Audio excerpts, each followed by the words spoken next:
오늘 저녁 함께 나눌 제목의 말씀은 배교에 대한 경고입니다. 배교. 목회하고 있는 저에게 가장 두려운 일은 무엇인가? 이 땅에 정신이 박힌, 제대로 박힌 모든 목회자는 당연히 그런 생각을 하겠지만은 가장 두려운 일은 가난하고 병든 것이 아니고 성도들이 믿음에서 떠나는 것을 보는 것입니다.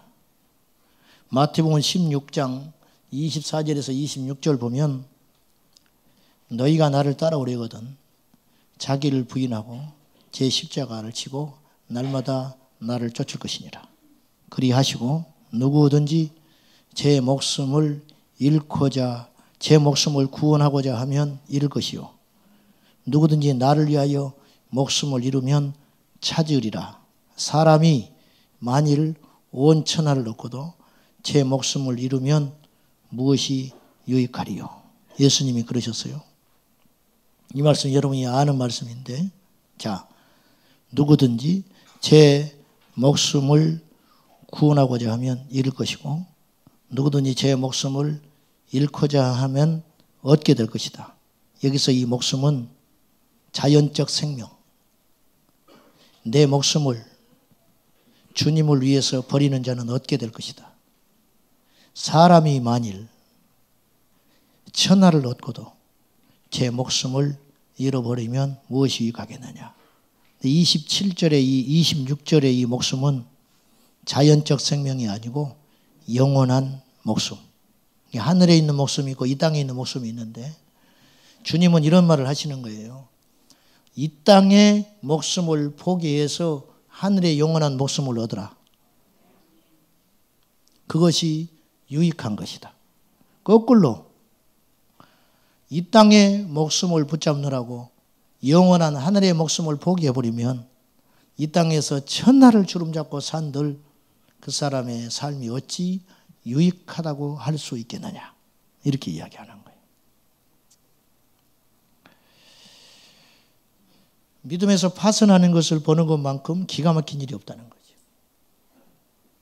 오늘 배교에 대한 이야기를 좀 해보려고 합니다. 배교. 배교란 사전을 찾아보니 기독교 신앙에서 떠남 그렇게 써 있어요. 기독교 신앙을 버리고 떠나는 걸 배교라고 한다는 거예요. 넓은 의미로 자신의 종교를 버리는 걸 배교로 할 수 있겠죠. 그럼 한 가지 질문할 것은 성도에게 배교가 일어날 수 있는가? 네. 이제 우리는 이 말씀을 좀 유의해서 들을 필요가 있게 됐습니다. 왜냐하면 앞으로 우리의 믿음을 위협하는 요소들이 불일듯 일어날 것이기 때문에 그렇습니다. 여기서 두 가지를 우리가 고민을 해봐야 되는데 첫째는 진정으로 거듭난 그리스도인도 그 구원이 영원한 것인가? 진정 거듭난 그리스도인의 구원은 영원한 것 아니냐? 이 근거를 요한복음 10장 28절을 가지고 이야기할 수 있어요. 내가 그들에게 영생을 주노니 영원히 멸망하지 아니할 것이요 내 손에서 그들을 빼앗을 자가 없으리라. 여러분, 하나님의 손에서 그 영혼을 빼앗아 갈 자가 누가 있겠어요? 그러니까 내가 구원을 줬다. 그리고 내가 그를 붙잡고 있는 한 내 손에서 누구도 빼앗아가지 못한다. 그들을. 그러니까 내가 하나님 품에 있고 구원을 받았기 때문에 누가 나를 빼앗아가겠냐. 그러니까 이 구원은 영원한 것 아니냐. 이렇게 해석할 수 있는 부분이 요한복음 10장 28절이라는 것이죠. 근데 10장 28절만 보면 그럴 수 있는데 26절과 27절을 봐야 돼요. 요한복음 10장 26절과 27절은 이런 말씀이 있어요. 너희가 내 양이 아니므로 나를 믿지 않는구나. 내 양은 내 음성을 들으며 나는 그들을 알고 그들은 나를 따르느니라. 그들에게 영생을 준다. 그러니까 주의 음성을 듣지 않고 주님을 따르지 않는 자들은 이미 배교의 길로 들어설 수 있는 조건을 가진 자라는 거예요. 두 번째, 거듭난 사람이라도 진정 거듭난 사람이라도 믿음에서 떠날 수 있는가? 같은 말이지만 자 성경을 한번 찾아봐요. 오늘 말씀 본문 읽었지요. 3장 12절, 히브리서 3장 12절. 다시 한번 봅니다.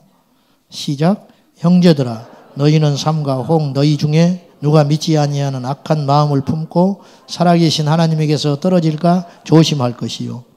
살아계신 하나님에게서 떨어진다는 말은 원래는 붙어 있었다. 누가 떠났어, 그 말은 무슨 말이에요? 원래 나에게 있었다. 근데 떠난 거예요. 하나님에게서 떨어졌다는 말은 하나님께서 붙어 있다가 떨어져 버렸다는 거예요. 그걸 조심해라. 조심해라. 워낙 붙어 있었는데 떨어져 버린다. 자, 6장, 히브리서 6장 4절. 제가 여러 번 이야기했어요. 다시 말씀을 드리는 거예요. 한 번 시작. 한 번 빛을 받고 하늘의 은사를 맛보고 성령에 참여한 바 되고 하나님의 선한 말씀과 내세의 능력을 맛보고도 타락한 자들은 다시 새롭게 하여 회개할 수 없나니 이는 그들이 하나님의 아들을 다시 십자가에 못 박아 드러내놓고 욕되게 합니다. 자, 한 번 빛을 받았어요. 구원받았다. 하늘의 은사도 맛봤다. 방언했어요. 예언했어요. 병도 고쳤어요. 성령에 참여한 바 됐어요. 그래서 하나님의 성령을 충만히 받고 일을 했어요. 그리고 하나님의 선한 말씀과 내세의 능력을 맛도 봤어요. 맛본다는 건 깊은 단계예요. 배우는 게 아니에요. 하나님 말씀을 맛을 봤어요. 천국의 능력도 맛을 봤다는 거예요. 성경 공부하는 수준이 아니라는 거예요. 그렇게도 경험한 사람이 있는데도 타락한 자들은 다시 새롭게 할 수 없다. 그러면 그런 사람도 타락할 수 있는가? 성경은 있다고 하잖아요. 설령 없었다 할지라도 그럴 리 없지만 우리는 있다고 전제하고 믿는 것이 안전합니다. 그렇죠? 근데 이제 불끈해요, 사람들이. 이게 저는 마귀의 술책이라고 봐요. 무슨 말이냐면 구원받은 자도 구원에서 요동하고 흔들릴 수 있다. 정말로 믿음의 구원받은 자도 파선할 수 있다. 이렇게 이야기하면 굉장히 흥분해요. 그건 왜 그러냐? 예정론이 깊게 뿌리 깊어서 그래요. 예정론을 믿지 말고 성경을 믿으라고 저는 말하고 싶어요. 예정론이 우리를 구원을 보장해 주지 않아요. 물론 하나님이 우리를 예정하시고 택하셨지요. 저는 그걸 확실히 믿습니다. 그러나 하나님의 예정하신 걸 믿지 나의 믿음을 믿지 않아요, 저는. 이해되시죠? 하나님이 계신 걸 믿고 그 하나님이 나를 선택하신 것은 믿지만 나의 믿음은 믿지 못하는 거예요. 주님이 나를 견고하게 붙잡아 주신다 할지라도 내가 타락할 수 있다는 거죠. 그러고도 타락했다. 그러니까 인간의 이 악이라는 건 얼마나 큰지 이로 말할 수도 없어요. 사람이 믿음에서 변질해서 떠나려면요 순식간에 무너집니다. 여러분, 우리 주변에서 소리 소문 없이 사라진 사람들이 있어요. 교회를 떠나는 건 괜찮아. 교회를 이동하는 건 그럴 수 있어. 그러나 어느 날 믿음에서 완전히 떠나서 세상으로 간 사람도 있을 수 있다는 거예요. 그러면 그들도 한때 우리처럼 혹은 우리보다 더 열정이 있어서 기도하고 새벽 기도하고 금식하고 기도원 가고 산기도 했을 수 있다는 거죠. 그러니까 세상에 믿지 말아야 할 것이 나의 믿음의 상태를 믿어서는 안 되는 거예요. 이해되면 아멘 하십시오. 히브리서 10장 다시 한번 더 찾아봐요. 10장 26절과 27절 시작. 우리가 진리를 아는 지식을 받은 후 짐짓 죄를 범한 즉 다시 속지 않은 제사가 없고 오직 무서운 마음으로 심판을 기다리는 것과 대적하는 자를 태울 맹렬한 불만이 있으리라. 진리를 아는 지식을 받은 후 짐짓 죄를 범할 수 있는가? 하나님이 살아계신 것을 믿음으로 믿고서도 범죄할 수 있는가? 결론은 있다. 있어요, 없어요? 그런 사람 우리는 숱하게 보아왔어요. 그 범주 안에 저와 여러분도 들어갈 수 있다. 그렇게 생각하는 것이 믿음이 없는 것이 아니고 안전하고 지혜로운 것이다. 저는 이렇게 경고하고 싶은 것입니다. 빌립보서 2장 12절에 보면 내가 너희와 있을 때 혹은 떠나왔을 때에도 너희가 결코 잊지 말라. 너희의 구원을 두렵고 떨림으로 이루라 그랬어요. 그러니까 이 말을 오해하면 안 돼요.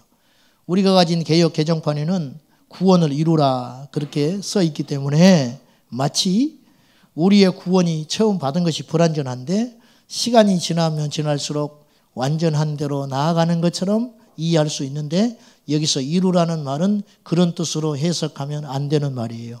우리가 받은 구원은 완전해요. 우리가 받은 구원은 완전한데 주님이 우리에게 불완전한 걸 주실 리가 없지요. 아멘이죠? 우리 주님이 우리에게 주신 것은 완전해요. 그런데 이 완전한 구원을 우리가 부족하고 죄의 속성이 있기 때문에 쉽게 생각하고 히브리서 2장에도 그런 말이 있는데 이 큰 구원을 등한히 여기면 어찌 그 보응을 피하리요 그런 말이 있어요. 엄청나게 큰 구원, 완전한 구원을 받았는데 구원을 등한히 여기는 자가 있다.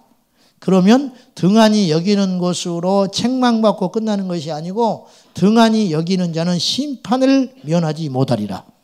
주님이 그렇게 경고했다는 거예요.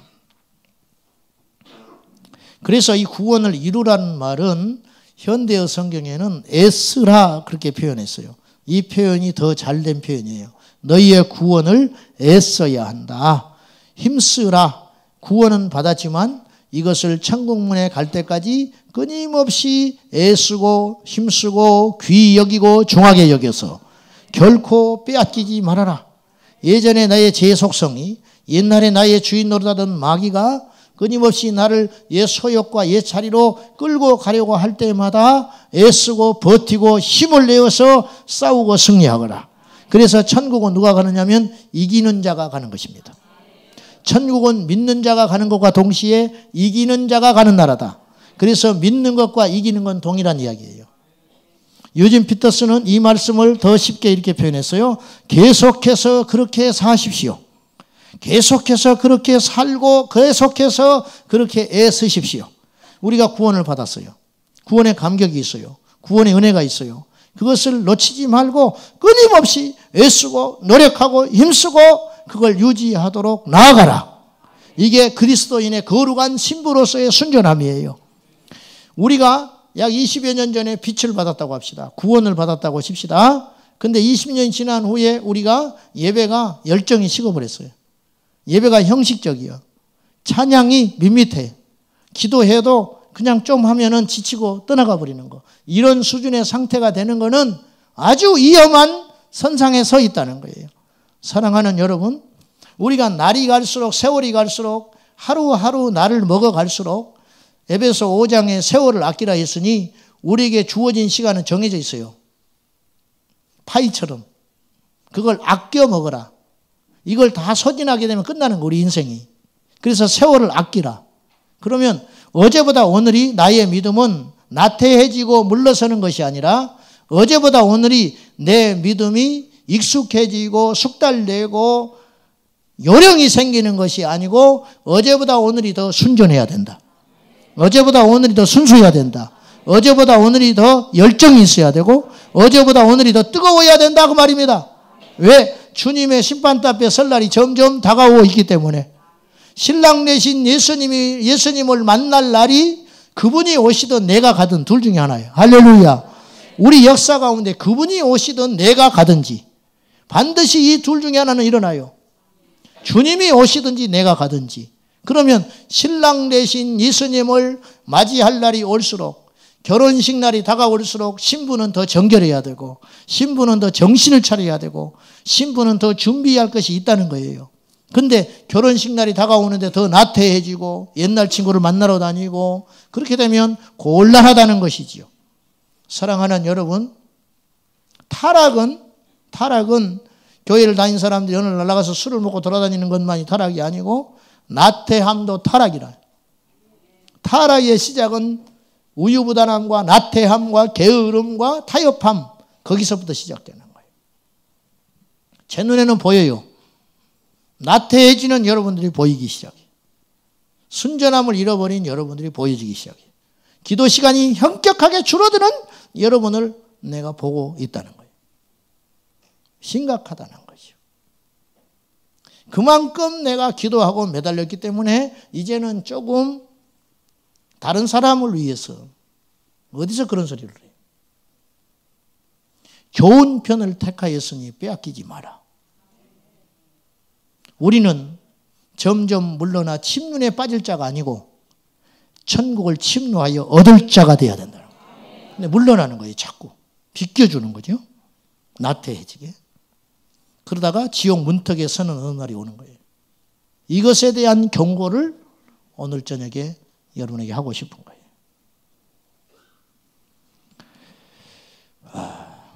오늘날 교회 안에는 알곡과 가라지가 상존하고 있습니다. 마태복음 13장 24절에 보면 알곡과 가라지 비유를 주님이 하셨는데 천국은 좋은 씨를 밭에 뿌린 사람과 같으니 어느 날 열매를 바라고 주인이 좋은 씨를 소망을 품고 심었는데 원수가 어느 날 가라지를 뿌렸어요. 종들이 와서 하는 말이 주인이요, 주인은 좋은 씨를 뿌렸거늘 밭에 나가보니 가라지가 났나이다. 밤중에 원수가 와서 그리하였구나. 나중에 이 원수는 마귀라고 예수님이 해석을 해주셨는데 원수가 와서 이렇게 했구나. 종이 이르기를 이 가라지를 뽑는 것이 낫지 않겠습니까?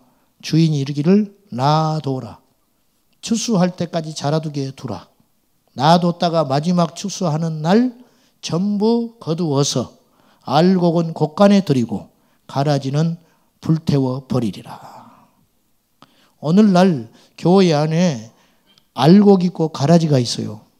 근데 가라지를 하나님이 손 안 보는 거예요. 왜 그러느냐? 마지막 심판날까지 놔둬보는 거예요. 왜? 뽑으면 옆에 있는 알곡이 다쳐요. 일단 놔둬보는 거예요.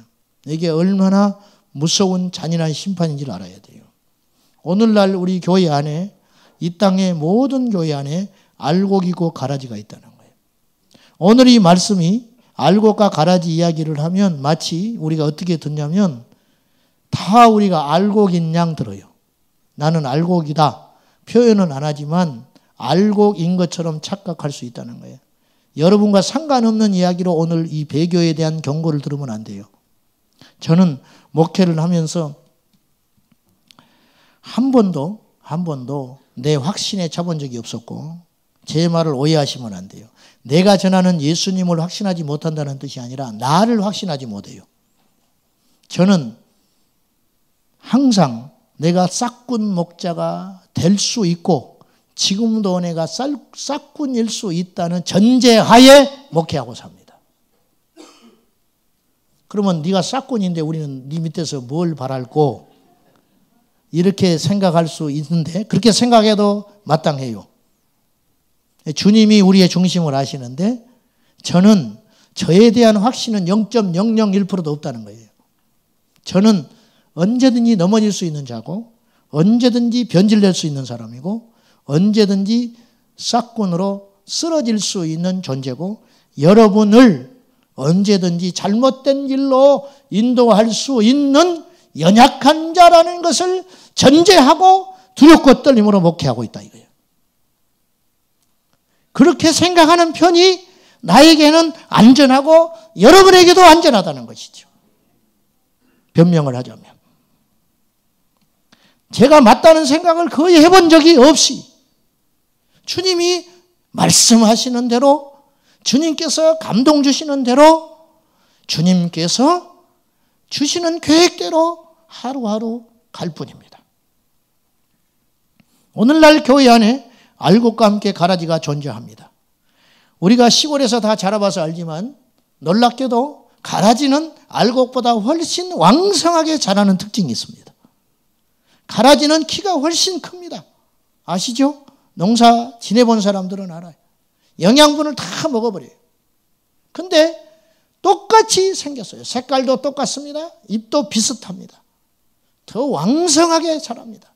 멀리서 보면 풍년인 것 같기도 해요.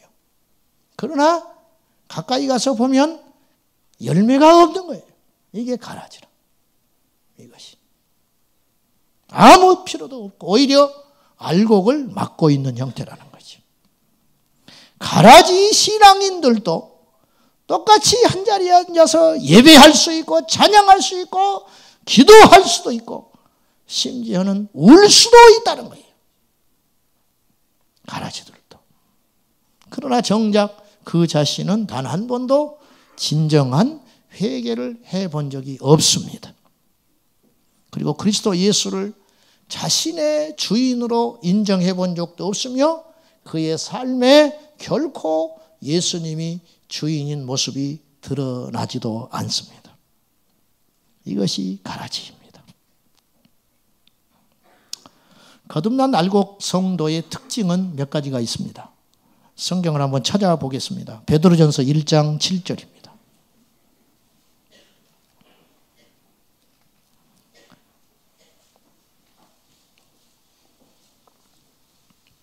저는 여러분이 배교하지 않기를 진심으로 축복합니다. 베드로전서 1장 7절 시작. 너희 믿음의 확실함은 불로 연단하여도 없어질 금보다 더 귀하여 예수 그리스도께서 나타나실 때의 칭찬과 영광과 존귀를 얻게 할 것이니라. 자, 9절을 먼저 봐야 해요. 9절 시작. 믿음의 결국 곧 영혼의 구원을 받으면. 누차 말하지만 믿음의 종착역은 구원이에요. 교회 다니는 목적을 분명히 하자는 거예요. 병 낫는 게 목적이 돼서도 안 되고 행복이 목적이 돼서도 안 되고 평안이 목적이 돼서도 안 돼요. 우리가 우리 교회를 다니고 섬기고 예배를 드리고 기도하고 찬양하고 주의 일을 하면서 하루하루 세월을 흘러가요. 그리고 어느 날 우리가 어느 역에 도착할 거예요. 그 도착하는 마지막 종착역이 구원의 종착역이어야 한다는 거예요. 이것이 믿음의 완성이라. 믿음의 결국. 근데 믿음의 결국이 부자는 됐는데 성공은 했는데 뜨거운 지옥불에 떨어진다면 이 사람의 신앙생활은 완전 실패한 것이다. 여러분, 세상에서 실패하는 것도 불행한 일이지만 그건 그렇다 칠 수 있어요. 우리가 진정으로 실패하지 말아야 할 것은 신앙생활에 실패해서는 안 된다는 거예요. 그러니까 우리의 들어선 길은 온전하고 바른 길인가? 이걸 끊임없이 고민해 봐야 한다는 거예요. 그래서 두드려 보세요. 우리 교회를 두드려 봐야 돼요. 제 설교를 두드려 봐야 돼요. 판단하라는 것이 아니고 두드려 봐야 돼요. 여러분의 기도 생활을 두드려 봐야 돼요. 여러분의 봉사 생활을 두드려 봐야 돼요. 내가 제대로 봉사하고 있는지, 주님이 목적인지, 내 의를 위한 것인지, 내 체면을 위한 것인지 여러분이 끊임없이 두드려보고 두드려봐서 아니다는 생각이 들거든 가감없이 돌아서야 한다는 것이지. 왜? 내가 살아야 하니까. 첫째로 거듭난 알곡 성도의 특징은 7절에 말하는 것처럼 불로 연단하여도 없어질 금보다 더 귀한 믿음을 가진 자다. 이 말이 좀 복잡한데 쉽게 이렇게 표현할 수 있어요. 불과 같은 시험 속에서도 무너지지 않는, 요동하지 않는 믿음을 가진 사람. 제가 이야기를 해야 되나 말아야 하나 망설이지만 하겠습니다. 극단적인 이야기이기 때문에. 예전에 우즈베키스탄에 선교사로 파송한 분을 저희 교회가 섬긴 적이 있었습니다. 지금 국내로 회귀했기 때문에 이제 더 이상 후원하지 않은데 이분은 기가 막힌 사연이 있었어요. 선교를 떠나기 위해서 평신도였는데 NGO로 이제 우즈벡은 선교사가 갈 수 없는 나라였기 때문에 준비하면서 평신도 선교사로 NGO로 들어가기 위해서 준비하는 과정에 있었는데 자기 아들이 집 앞에서 횡단보도를 건너다가 현장에서 죽었습니다. 보상을 받아서 선교지로 갔습니다. 우리는 그럴 수 있을까? 자식은 가슴에 묻는 거예요. 한 2주 전에 국민일보에 봤더니 네팔에 선교하는 선교사님 부부가 20여 년 전에 그곳에 갔다가 고산지대에 집을 정하고 살다가 어느 날 밖에 나가 전도하고 신방하고 왔더니 두 아들이 죽었어요. 그래도 그들은 포기하지 않았어요. 하나님이 계시면 이룰 수 있는가? 이것을 질문을 던지기 전에 그럼에도 불구하고 주님을 붙잡았던 믿음을 보라는 거예요. 그럼에도 붙잡았던 믿음을 보라. 이것이 알곡 신자의 특징이다.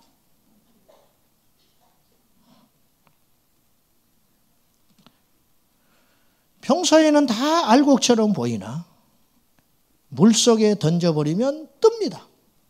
가라지는 뜨는 것이고 상책이 난 거짓 알곡들은 뜨듯이 환난이 오면 가라지 신앙은 떠버리는 거예요. 위험한 일을 만나면 가라지 신앙은 정체를 밝히고 터져나와 버리는 거예요. 이때가 보면 안다는 거죠. 여러분이 아멘을 잘 하셔야 돼요. 여러분은 환난과 시련이 온다 할지라도 주님을 떠나지 않을 확실한 믿음이 있는가?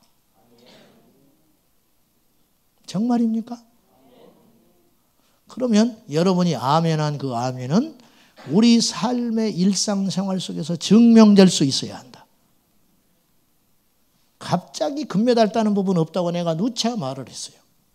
연습 경기할 때 금메달을 딸 수 있는 점수에 도달한 사람이 금메달 딸 확률이 많은 것이지, 어쩌다가 요행수로 일어나는 일은 100분의 1, 1000분의 1도 안 되는 거예요. 그래서 올림픽이 열리면 모든 언론에서 대충 이 종목의 금메달 리스트는 이 사람이다, 이 사람이 금메달 딸 확률이 많다, 그럼 거의 들어맞아요. 그리고 그 사람이 따지 못하면 이변이라는 말을 하게 되는 거예요. 그러나 하나님의 나라는 이변이 없어요. 하나님의 나라는 심는 대로 거두고 행한 대로 받는 나라이기 때문에 그렇습니다. 하나님 나라에는 이변이 없어요. 요행이 없다는 거예요. 두 번째로 8절입니다. 1장 8절 시작. 예수를 너희가 보지 못하였으나 사랑하는도다. 이제도 보지 못하나 믿고 말할 수 없는 영광스러운 즐거움으로 기뻐하니. 이런 사람이 믿음의 결국고 구원의 영혼의 구원을 받은 사람입니다. 두 번째 특징, 예수님을 보지 못했으나 사랑하는 사람이다. 예수님 보는 경우는 아주 특별한 경우예요. 그러니까 여러분이 봤다는 것을 부러워하지 말고, 본 사람은 아주 특별한 경우, 일반적 상황에서는 예수님은 거의 못 봐요. 저도 못 봤어요. 음성도 들어봤고 느끼기는 해봤지만 예수님을 못 봤어요. 봤다는 것은 자랑거리가 아니고 어쩌면 오죽 믿음이 없으면 보여주셨을까. 보지 않고 믿는 것이 진짜 믿는다고 했어요. 오죽 안 믿으면, 강팍하면, 얼마나 세면 주님이 보여, 얼마나 못된 인간이면 예수님이 보여줬을까. 그러니까 여러분이 예수님을 보는 것을 부러워하지 말고 예수님 보여주십시오. 그 기도는 제가 볼 때는 별로 해서는 안 되는 기도일 것 같아요. 그 기도를 할 시간에 주님을 사랑하고 주님을 느끼고 주님 앞에 일하는 게 훨씬 낫지. 주님을 봐서 뭐 할 건데. 내가 주님을 봤어. 내가 봤다고 이야기하면 뭐 할 건데. 네가 진짜 봤다는 걸 어떻게 내가 믿어. 사진을 찍어놓은 것도 아니고. 별 의미가 없을 것 같아요. 진정으로 거듭난 알곡신앙은 예수님을 보지 못했지만, 현상적으로는 느끼지 못했지만 특별한 은사와 강력한 성령의 어떤 역동적인 은사가 없다 할지라도 그의 삶 속에서 거듭난 그리스도인은 어떤 특징이 있냐면 예수님을 사랑해요. 그것도 넘버원으로. 너희가 예수 그리스도를 보지 못하였으나 사랑하는 도다. 이 사람이 영원히 구원을 받은 사람이라는 거예요. 오늘 말씀이 그 말 아닙니까? 사람들이 여러분을 비난할 때 여러분은 어떤 생각을 하고 삽니까? 그 속에 주님을 개입시킵니까? 사람들이 여러분을 칭찬할 때 기분이 좋습니까? 기분 좋고 많아요? 주님은 어디 계시죠? 나를 가시처럼 힘들게 하는 원수를 만났을 때 여러분은 과연 그 상황 속에 예수님을 개입시키신가요? 여러분의 자녀들이 시련을 당하고 학교에 실패하고 어려운 일을 만났을 때 그 사건 속에 과연 예수님은 어디에 계시는 겁니까? 끊임없이 진정으로 거듭난 알곡신앙인들은 반드시 끊임없이 자신을 돌아봄으로 인격적으로 점점 예수님을 닮아가게 되는 것입니다. 씨를 보면 나무를 알 수 있어요.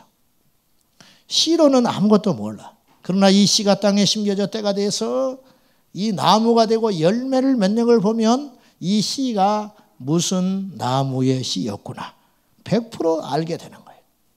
마찬가지로 예수님의 말씀은 우리에게 씨가 되는데 이 말씀이 우리 영혼에 심겨져 있는 사람은 예수님이 있는 사람이잖아요. 말씀이 곧 예수 그리스도라.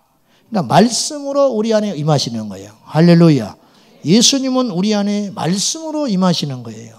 그러니까 예배를 통해서 주님을 만났다는 건 말씀이 레마로 내 영혼에 박혔다는 거예요. 여러분이 교회를 10년을 다녀도 변화되지 못하는 이유는 여러분의 영혼에 예수 그리스도의 말씀이 심겨지지 못하는 거예요. 똑똑 따먹어 버리는 거예요. 말씀 임할 때 따먹어 버리고 말씀을 심어서 실천하려고 할 때 이미 마귀가 원수가 와서 그것을 다 해쳐버리기 때문에 말씀이 내 안에 심겨져서 나무를 맺고 열매를 맺을 겨를이 없이 빼앗겨버리는 그런 아주 쓸모없는 신앙생활을 하고 있는 결과로 교회에 다니지만 우리의 믿음이 안 자라는 거예요. 안 변하는 것이지요. 안 변하는 건 당연한 거예요. 마찬가지로 말씀이 우리 영혼 안에 심겨지면 이것이 때가 되면 자라기 시작하는 거예요. 자라나면 이 말씀이 예수님이기 때문에 결국 자라나면 누가 나타나요? 예수님의 역사가 나타나게 된다는 거예요. 예수의 영광이 나타나게 된다는 거예요. 예수님의 형상이 나타나게 된다는 거예요. 안 나타나는 게 기적이라는 거지요. 다시 말해서 거듭난 진짜 배기 알곡신앙은 자기가 표현하지 않으려고 해도 숨기려고 해도 어쩔 수 없이 누가 드러나냐면 예수 그리스도가 나타나게 된다는 거예요. 이건 절대로 숨길 수 없는 절대 진리라는 것이죠. 워치만 니가 중국에서 기숙사 생활을 할 때 학창시절에 지금부터 약 100여 년 전 중국 기숙사가 얼마나 열악했겠습니까? 머리를 감고 들어옵니다. 머리를 털 거 아니에요, 수건으로. 그러면 누워있는다든지 공부를 하고 있는 자기 동료들에게 물이 튀는 거예요. 성령께서 그것도 사과해라. 그것도 용서를 빌으라고 그러는 거예요. 그러면 머리를 털면 물이 튀어나갈 수밖에 없는 구조예요. 그 구조가. 일부러 그러는 게 아니에요. 일부러.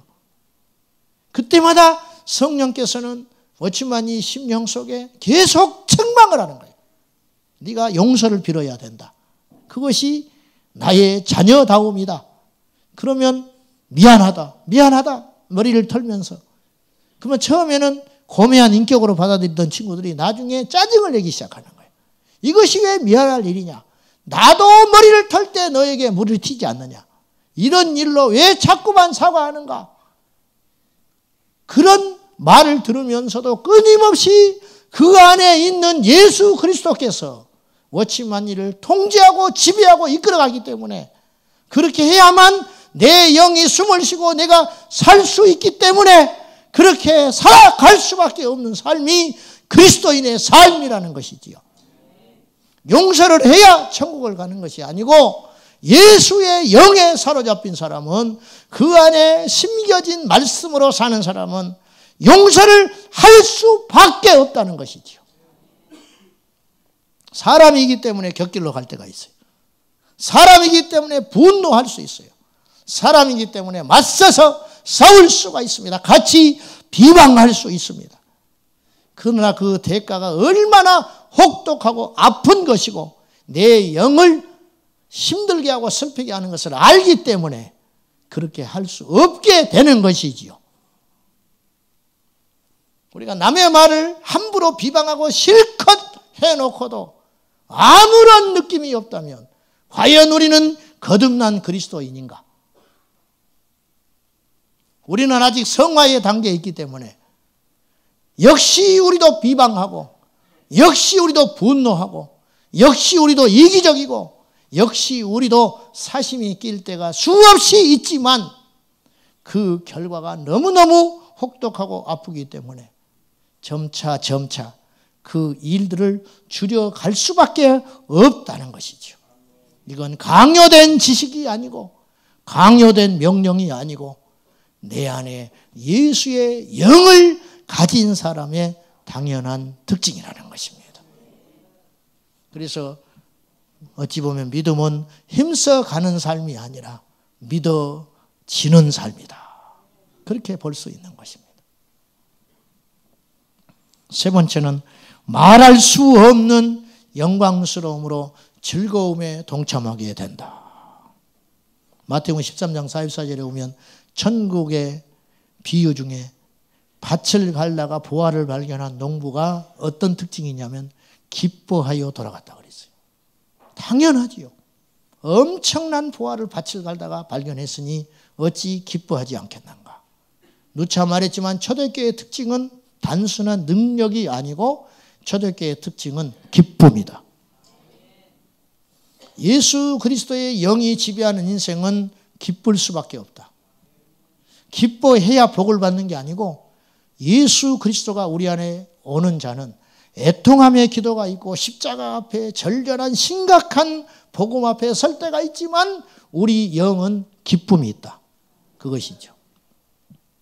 우리가 호되게 말씀을 책망 들을 수도 있고 우리의 죄성 때문에 가슴을 치고 통곡하면서 우리가 온 밤을 뒹굴면서 하나님께 절규하고 기도할 수 있습니다.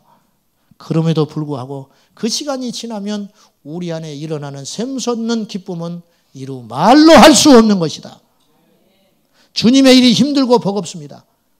그러나 그 뒤에 솟아나는 오아시스 같은 기쁨을 누가 막을 수가 있겠는가. 초대교회를 보십시오. 사도행전 5장 41절 사도들이 공회에 잡혀 들어가서 채찍을 맞고 모진 고문을 당하고 오직 예수를 전했다는 이유만으로 그들이 공회에서 풀려날 때 자세를 보십시오. 우리가 그리스도 예수의 이름 때문에 핍박을 당하는 자로 합당히 여김을 기뻐하였다. 이거 완전 역발상이에요. 역발상. 그러니까 오늘 우리의 믿음의 자세하고 너무 달라요. 우리는요 주님의 일을 하다가 고난이 오면 좌절해버려요. 주님의 일을 하다가 고난이 오면 의문점을 가져요. 왜 이러지? 내가 주님을 위해서 버렸고 주님을 위해서 희생을 했고 주님을 위해서 투자를 했는데 왜 나의 삶에 고난이 오는가? 초대교회는 이렇게 생각하는 사람이 없었다는 거예요. 초대교회는 예수 그리스도로 말미암아 핍박받는 것을 당연하게 여길 뿐만 아니라 오히려 면류관으로 여겼다. 아무나 이런 일을 당하냐? 우리가 특별한 사람들로 하나님의 선택을 받았다. 이 역발상. 이것이 거듭난 알곡 성도의 특징이라는 것입니다. 이런 사람을 사단이 건드릴 수 없지요. 고난을 주면 기뻐해 버리는데 시련을 주면 하나님께 더 가까이 가버리는데 이길 장사가 없는 것이지요. 왜 사람들은 믿음에서 파선하여 배교하는가? 거듭난 적이 없었기 때문에 그렇습니다. 단지 종교성으로 하나님을 섬겨갔기 때문에 그렇습니다. 여러분에게 제가 배교에 대한 경고를 하고 있는 것입니다. 여러분이요, 이런 사람이 있죠. 나는 끝을 봐야 하는 성미다. 그걸 교묘하게 믿음으로 착각하는 거예요. 믿음 아니에요. 믿음 아닐 수 있어요. 이런 분이 믿음이 있다면 더할 나위 없이 좋지요. 하나님을 깊이 들어갈 수 있으니까. 근데 조심스럽게 우리가 생각해 볼 것은 믿음과 상관없이 내가 그러한 종교심을 갖고 있는 사람일 수 있다는 거예요. 그런 사람은 어느 날 급진적으로 주님을 떠나서 세상으로 가버릴 수 있다는 거예요. 두 번째는 진정 거듭난 사람도 배교했다면 환난이나 유혹이나 혹은 나태와 게으름으로 영원한 하나님의 나라가 존재함을 알고 들었음에도 불구하고 이 세상을 선택하여 영원한 하나님의 나라를 버렸기 때문이에요. 여러분, 사랑 때문에, 잘못된 사랑 때문에 가정을 포기하는 어리석은 자가 있어요. 있죠? 영국의 왕은 미국의 어느 여인을 사랑하여 왕의 서열을 포기한 사람이 있었어요. 자연인으로 돌아가 버리는 거예요. 왕의 자리가 필요 없다. 세계의 연애죠. 보시라고요. 세상 사람들이 그래요. 제가 아는 분은 지방에서 만석군 자식이었는데 서울대학교 음대를 나왔어요. 나이가 80인데 얼마나 많이 배웠고 금이야 오기야 키웠겠어요. 이분이 다 해봤는데 해보지 않은 것이 국회의원이야. 국회의원을 하기를 시작했어요. 계속 나갔어요. 그 많던 재산을 다 털어먹었어요. 나중에 자기 딸이 음악을 했는데 딸이 치는 피아노도 팔아버렸어요. 중고로. 그리고 국회의원 하기 위해서. 그러다 결국은 떨어졌죠. 자신의 야욕과 욕심을 위해서도 이 땅에 가진 모든 것을 털어먹는 사람이 있어요. 세상 사람들이 전부 손가락질해도 개의치 않는 사람들이 있어요. 그런데 영원한 하나님의 나라와 예수 그리스도의 영광을 위해서 포기하는 것이 어찌 당연하지 않겠습니까? 아멘 하시오. 겁나서 아멘을 못하네. 포기하라 할까 봐. 잃고자 하는 자는 얻습니다. 버리고자 하는 자는 얻을 수가 있는 거예요. 붙잡고 있는 자는 반드시 잃게 돼요. 그리스도 예수를 위해서 놔버리는 자는 영원한 하나님의 나라를 얻을 뿐만 아니라 이 땅에서도 보상이 있습니다. 반드시 있어요. 할렐루야. 우리는 어떻게 할까요? 두 가지를 마지막으로 권면합니다. 첫째, 끊임없이 깨어 있어야 합니다. 끊임없이 정신을 차리고 가진 자는 없는 자처럼 사는 거예요. 나는 없다. 똑똑한 여러분, 부족하다고 여기셔야 돼요. 나는 부족한 자다. 높아진 여러분, 나는 높은 자가 아니고 형편없이 낮은 자이다. 아는 자는 모르는 자처럼 살 것이고 높은 자는 낮은 자처럼 살아야 할 것이고 가진 자는 없는 자처럼 긴장하고 겸손하게 깨어서 주님을 구하는 자세로 살아가야 한다는 거예요. 이게 정신을 차리고 깨어 있어야 한다는 거예요. 여러분이 예수 그리스도 외에 헛된 것을 붙잡고 사는 한은 반드시 여러분이 붙잡고 사는 그 허망한 것이 내게 칼날이 되어서 나와 주님의 사이를 갈라놓는 날이 반드시 오게 될 것입니다. 그러므로 그것을 포기하시라고 말이죠. 나는 깨어있고 나는 분별력이 있으며 나는 좁은 길로 스스로 가고 있다고 착각하지 마시라. 술 취한 자의 특징이 있는데 자신은 반드시 걸어가고 있다는 거예요. 자신은 반드시 걸어가고 있다고 여겨요. 그러나 틀렸어요. 예전에 제가 아는 집사님이 빌라의 3층에 살았는데 이 남편이 예수를 안 믿었어요. 이분이 술을 먹으면 습관이 있는데 자기 집까지는 정확히 찾아와요. 어떻게든지 찾아와. 그래서 너무너무 신기하다는 거예요. 집까지 어떻게 찾아오는지 모르는데 찾아와요. 문제는 집에 와서 3층에까지 올라갔다 내려갔다 올라갔다 내려갔다 집에를 못 들어가. 그래서 새벽에 가면 계단에서 웅크리고 쓰러져 있는 거예요. 이상하다는 거예요. 자기는 정확하다고 생각해. 우리 인생이 그럴 수 있어요. 우리는 똑바로 걸어간다고 착각할 수 있어요. 스스로 나는 믿음이 있다고 생각할지 몰라요. 제 자신부터. 그러나 주님의 거울을 갖다 대면 아닐 수 있다는 거죠. 이러한 자세를 가지고 살아가는 것이 안전하다. 마지막으로 단단한 말씀을 먹어서 영적인 체질을 강화시켜야 돼요. 제가 군대를 갔거든요. 방위도 군대라고 하는 거예요. 6월 달에 입소를 했는데 4주 훈련을 받았어요. 4주 훈련을 받았는데 3주 동안 훈련을 안 시켜. 계속 정신교육만 시키는 거야. 밖에 나가서 훈련을 안 시켜. 왜 그러는가? 우리 전기수 5월 달에 들어온 사람 아이 병사 하나가 화장실에 가서 훈련이 힘들다고 유서를 써놓고 목을 매서 죽어버렸어요. 그러니까 이제 발칵 뒤집힌 거예요. 겁이 나가지고 우리 훈련을 안 시키는 거예요. 우리도 죽을까 봐. 그래서 3주를 그냥 놀았어요. 정신교육만 받고. 그러다가 갑자기 위에서 명령이 바뀌어가지고 3주 동안 안 하던 걸 일주일에 하느라고 죽을 뻔했어요. 왜냐하면 마지막에 수료식이라는 걸 해야 되거든요. 이 부모들이 오고 이 높은 사람들이 사단장 이런 사람들이 오니까 이걸 해줘야 되거든요. 밤낮으로 훈련했어요. 죽을 것 같이 힘들었어요.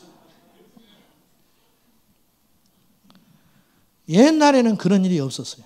요새는 툭 하면 죽어버려요. 툭 하면. 그러니까 예수 안에서 죽으면 좋겠는데 밖에 나가서 죽어버려. 밖에 나가서.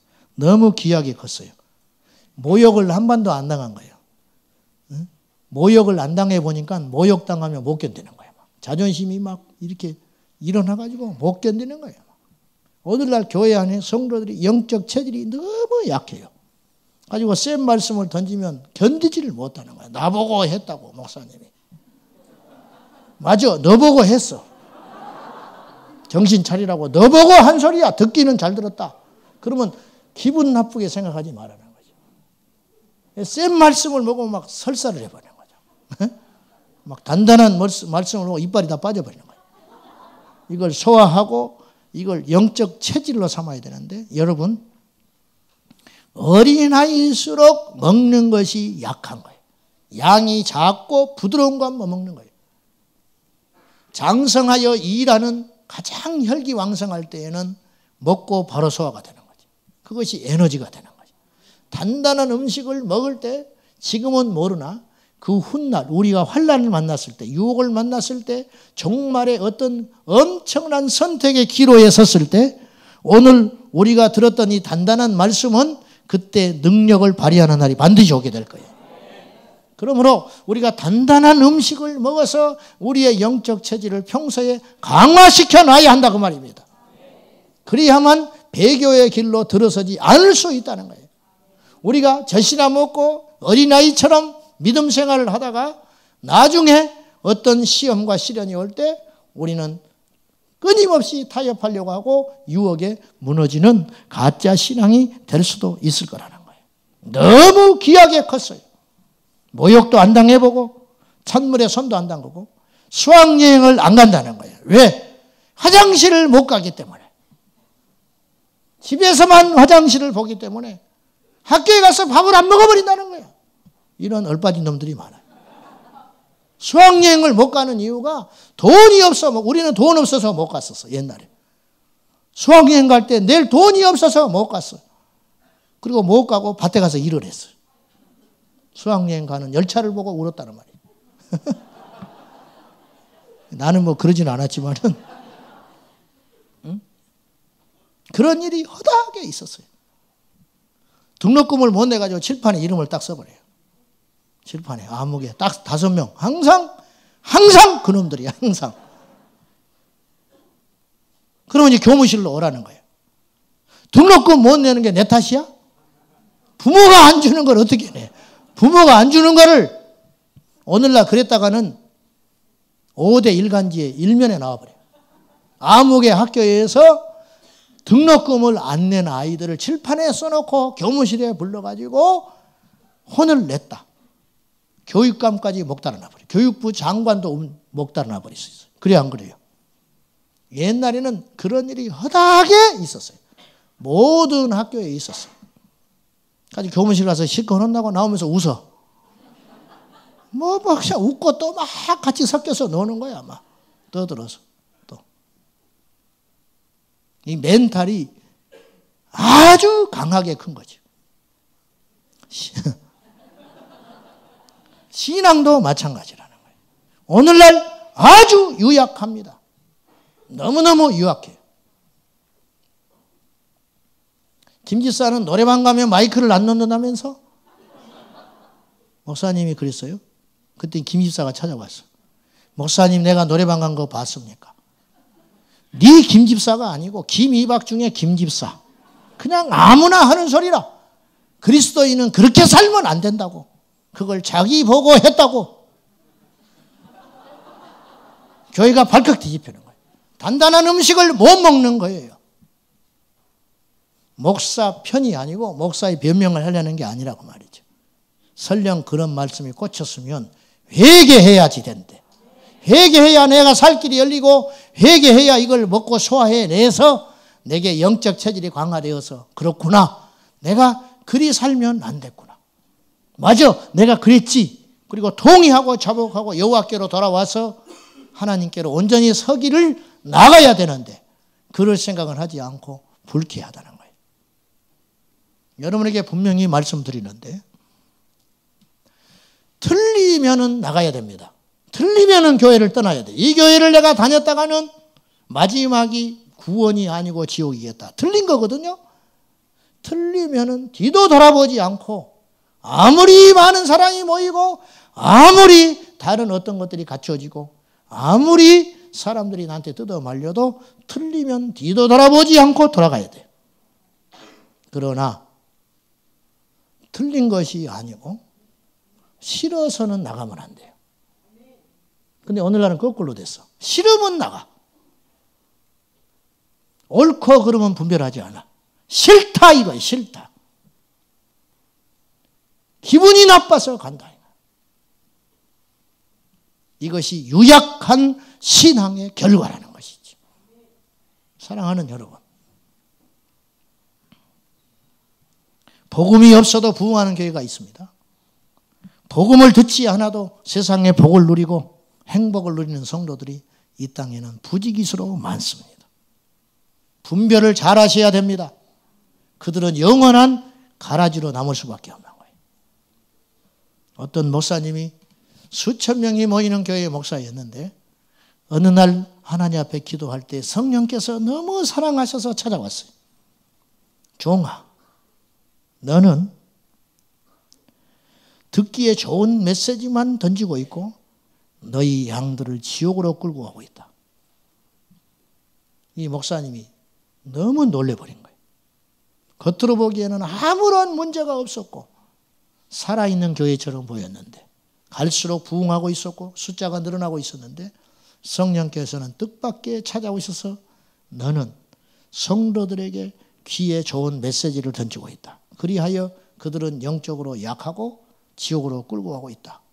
그리고 그 말을 듣고 가만히 보니 자기 성도들은 하나도 달라진 것이 없었어요. 죄를 끊고 회개하는 사람 하나도 없었고 젊은이들은 여전히 세상적이었고 가정은 위기가 있었고 정욕적이었어요. 그것을 딱 보게 된 거예요. 어떻게 하면 좋겠습니까? 너는 이 시간 이후로 나의 편에 서서 설교하거라. 주님이 그러셨어요. 그렇게 되면 많은 사람을 잃게 될 것입니다. 그것이 두려운가? 주님이 말씀하셨어요. 결국 이분은 강단에 서서 울면서 용서를 구했어요. 나는 지금까지 하나님 편에서 설교한 적이 없다. 여러분을 만족시키고 여러분을 충족시키는 설교로 일관해 왔다. 그러나 이제 더 이상 나는 그렇게 설교하지 않을 것이다. 한 달 후에 성도들이 수백 명이 떠났습니다. 그러나 놀라운 것은 남아있는 그들은 알곡이 되었고 그 교회에 놀라운 진정한 부흥이 일어나기 시작했다는 것입니다. 이 말씀을 오해하지 마십시오. 저 목사가 자기 마음대로 설교하고 우리 눈치를 살피지 않고 자기 주장대로 설교하겠다고 엄포 넣는 것은 아닌가. 저는 하나님이 두려워서 그렇게 할 수 없습니다. 한 가지 분명한 것은 지금도 앞으로도 마찬가지지만은 여러분 편에서 설교하지 않을 것이고 하나님 편에서 설교할 것이라는 것입니다. 그것이 저에게 안전하고 그것이 여러분의 안전을 보장하는 길이기 때문입니다. 말씀 맺겠습니다.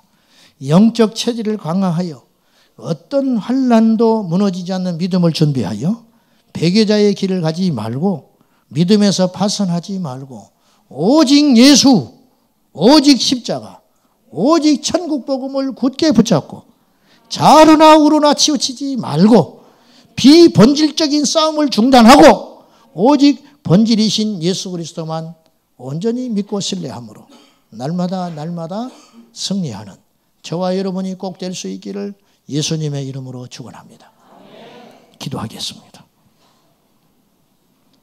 살아계신 아버지 하나님, 오늘 예배하는 우리 성도들 중에 가라지가 없기를 원하고 혹 가라지가 있다면 이 밤에 회개하여 알곡되게 하여 주시옵시고 잃어버렸던 예수 다시 붙잡게 하시고 놓치고 살았던 천국 다시 붙잡게 하여 주시고 던져버렸던 십자가에 피 묻은 복음을 다시 한번 움켜쥐고 이 밤에 깊이 애통하고 통곡하며 주님을 구하는 회개하는 백성들이 다 되게 하여 주시옵소서.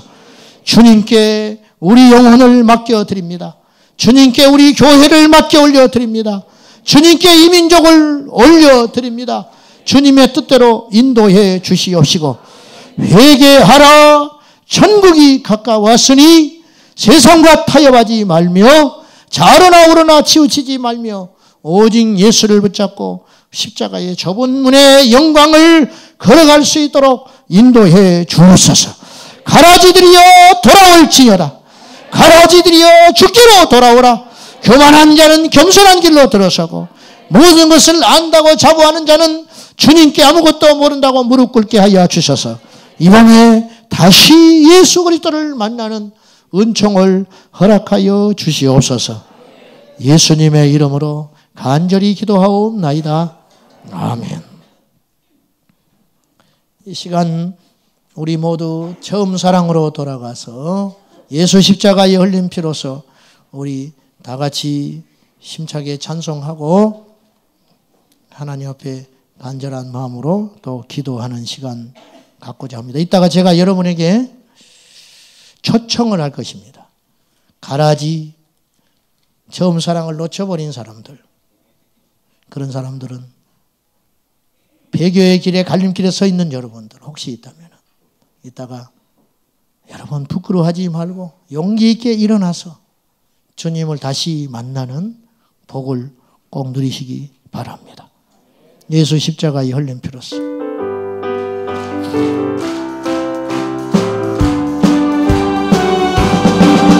예수 십자가의 피로써 그대는 씻기어 있는가 더러운 죄 비게 하는가 그대는 참지 하는가. 아멘. 예수의 보혈로 예수만이 씻기어 있는가. 할렐루야. 마음속에 여러 가지 죄악이 깨끗이 씻기어 있는가. 예수 십자가의 피로 있는가. 더러운 죄 비게 하는 능력 그대는 참으지 않는가. 오직 예수의 보혈로 그대는 씻기어 있는가.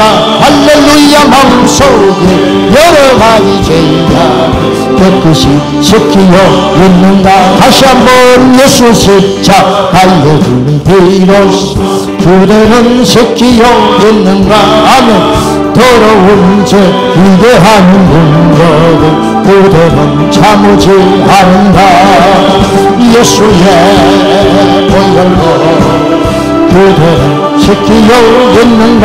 할렐루야. 마음속에 여러 가지 죄악이 깨끗이 씻기어 있는가.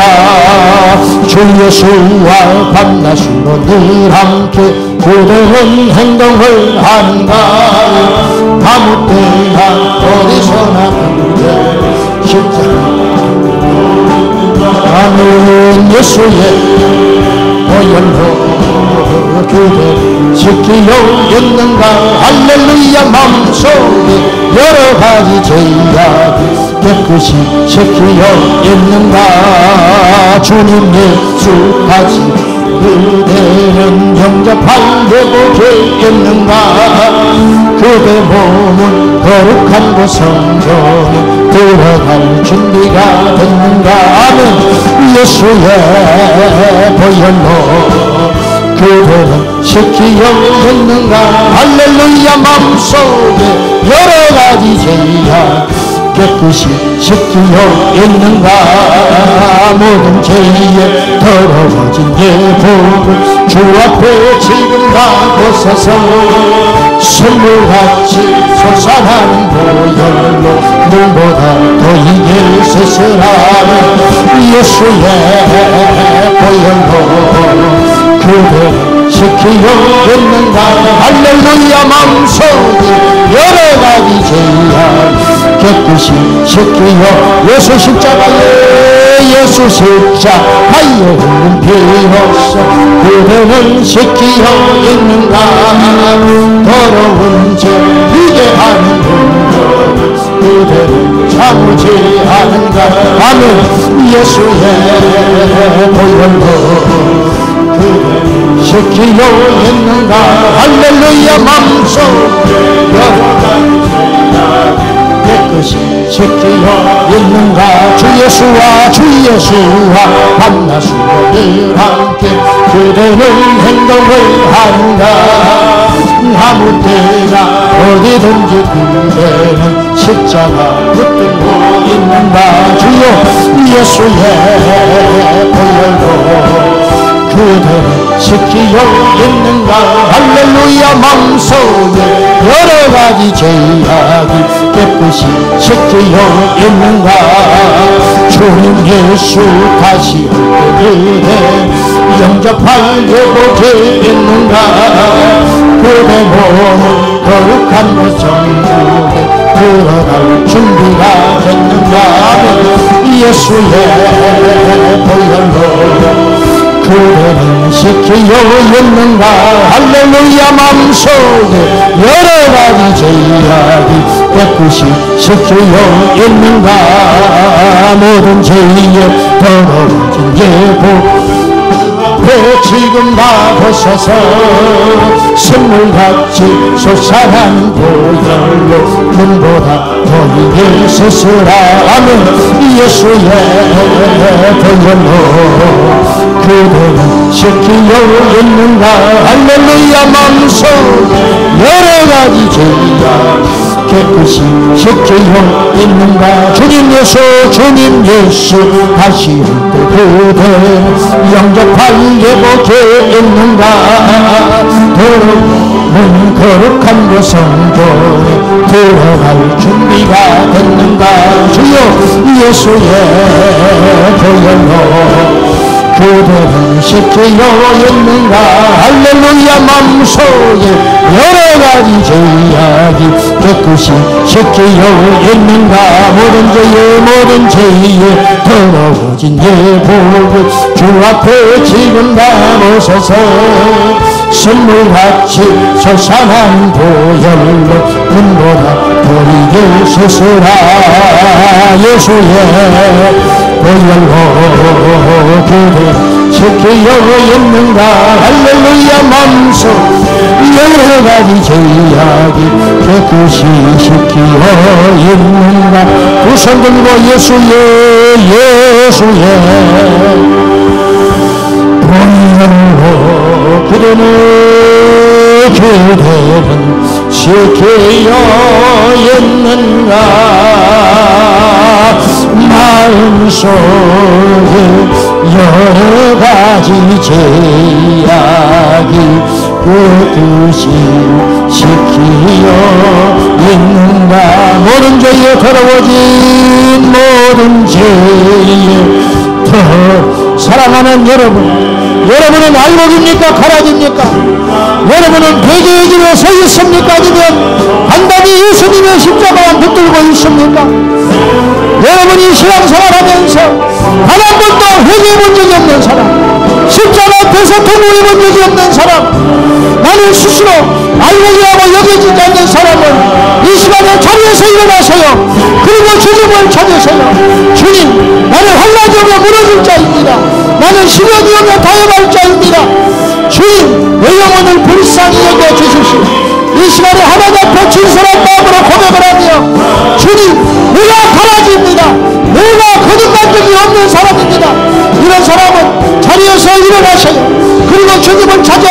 되라. 예수의 보혈로 예수의 보혈로 오늘 이 밤이 마지막일 수 있습니다. 우리 주님이 오실 수도 있고 내가 주님 앞에 갈 수도 있습니다. 이 시간에 주님 앞에 두 손 들고 회개하고 참여하는 마음으로 주님 나를 만나주십시오. 내가 주님 앞에 결코 회개의 길을 가지 않도록 성령이 붙잡아 달라고 다같이 이 시간에 생명을 하여 기도하겠습니다. 주여 주여 주여. 섰다가 하는 자는 넘어질까 조심하라. 사고하지 말고 우리의 믿음을 믿지 말고 여호와 하나님을 믿으라. 은밀한 죄들을 청산하고 여호와께로 돌아올지어다. 아버지 하나님 우리의 허물과 죄가를 하시는 여호와여 우리를 불쌍히 여겨주소서.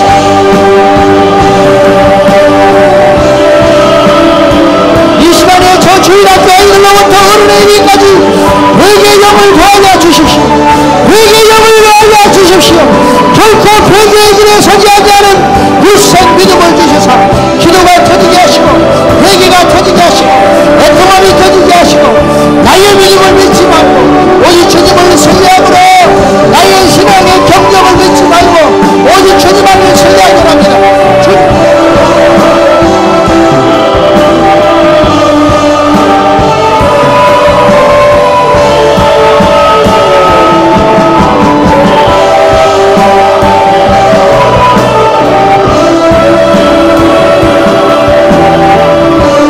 선자의 믿음을 가졌느냐? 어떤 유혹으로 무너지지 않는 믿음을 가졌는가? 핍박에도 무너지지 않는 믿음을 가졌는가? 하나님 앞에 기도할 수 있는 믿음이 있는가? 신의 앞에 말씀을 지켜낼 수 있는 믿음이 있는가? 아버지 하나님 원수를 용서할 수 있는 믿음이 있는가? 아버지 하나님 이 밤을 받을 때 주님께로 나아갈 자신이 있는가? 시련이 올 때 무너지지 않는 하나님의 무너지는 믿음의 급그릇이 있는가? 그와 같은 믿음을 준비하는 온전한 믿음의 용사인가? 우리 자신을 스스로 점검하기 원합니다. 주여 라라라라라 살라바라바라바라바라바라 살라바라바라바라 한란을 회비하라. 한란을 존비하라. 신의 앞에 무너지지 말라. 주님 우리 모두와 함께 건신하며 예수님의 이름으로 승리하기 원합니다. 주여 라라라라 할라라라라라라 살라바라 야바라바라바라바라바라 살라바라 야바라바라바라바라 살라바라바라 주 예수여 인도하여 주시옵소서. 주 예수여 인도하여 주시옵소서. 주 예수여 역사하여 주시옵소서. 야바라바라바라 살라바라바라바라바라 야바라바라바라바라바라바라바라 야바라바라바라바라바라바라 야바라바라바라바라바라바라 야바라바라바라바라바라